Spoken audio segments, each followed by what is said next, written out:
Over in the program.cs file where the main method lives, let me paste in some pseudocode that represent what I want to do with the model objects. First, I want the ability to create some repository for employees. If you're not familiar with the repository design pattern, I cover that pattern in the Design Patterns course in the Pluralsight library. I also cover the closely related unit of work design pattern.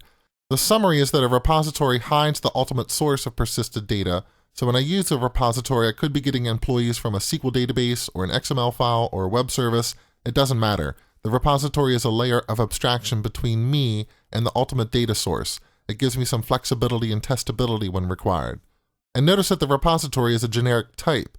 It would be nice if I could build some sort of repository class that works with employee objects, as well as manager objects, account objects, order objects, all sorts of objects I might have in a bigger application. For now, we'll just try to get one working with employee. And once I have a repository, I should be able to pass it to a method that can use the repository to persist a new employee in the data source. I also want it to persist managers, since a manager is a type of employee. I want the ability to count the number of employees in the data source, and I want something that can go through all the employees and managers in the database and treat them like people. Imagine that, treating employees like people. What that method could do is just print out their name.